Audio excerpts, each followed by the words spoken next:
नाव सांग. मी आबासाहेब बंडगर शिरबावी. आता तुम्ही कोणत्या मुद्द्यासाठी पंचायत समितीमध्ये आला होता?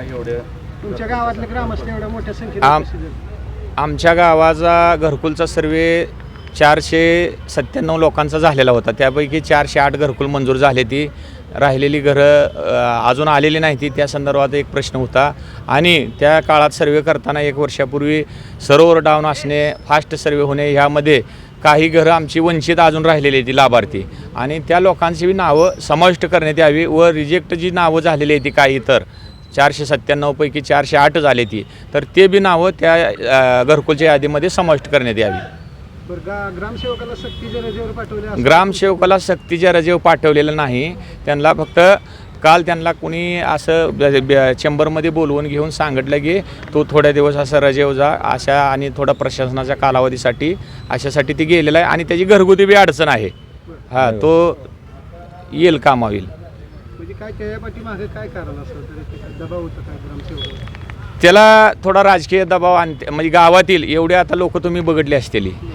मी सर्वांसमोर विचारलेलं आहे की ग्रामसेवक धनाजी गोतसरेबद्दल कोणाची काय तक्रार आहे का, किंवा त्यांनी कोणाला 100 रुपये मागितलेत का, किंवा त्यांनी तुमच्यासाठी काय हे केलं. तर तुम्ही सर्वांनी ऐकलं की त्यांनी आम्हाला कुठलीही पैशाची डिमांड कधी केलेली नाही. आमचं सर्वांच्या सह्या वेळेत दिलेल्या आहे, त्या गावात वेळेत येतो हे सर्वांनी सांगितलं आहे. त्यासाठी त्या गोतसुरेच्या प्रेमापोटी सर्व लोक आलेले आहेत.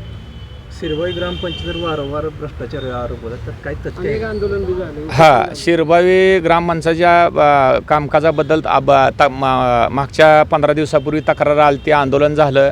आंदोलन होत असताना गट विकास अधिकारी यांनी पाणीपुरवठा विभाग व बांधकाम विभाग यांना पत्र काढून दोन्ही विभागाकडून सर्व ग्रामपंचायतच्या कामाची पाहणी केली.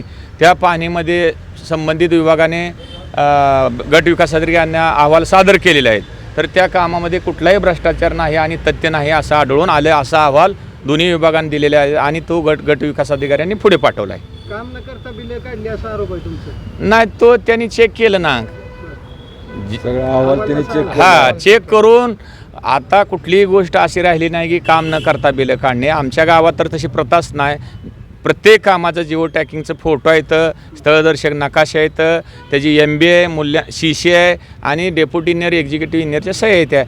आणि तिसरी गोष्ट, प्रत्येक काम ह्यांना जाग्यावर उकरून आम्ही धावलेलं आहे. 2 कामं राहिली होती तर त्याने आम्ही त्यांना उकरून धावून ठेवलेली आहे. ती येऊन बघून जातील. आता गट विकास तुम्हाला काय असं? गट विकास अधिकाऱ्यांनी गोतसुऱ्यांना हजर करण्याचा आम्ही आदेश देतो असे सांगितले.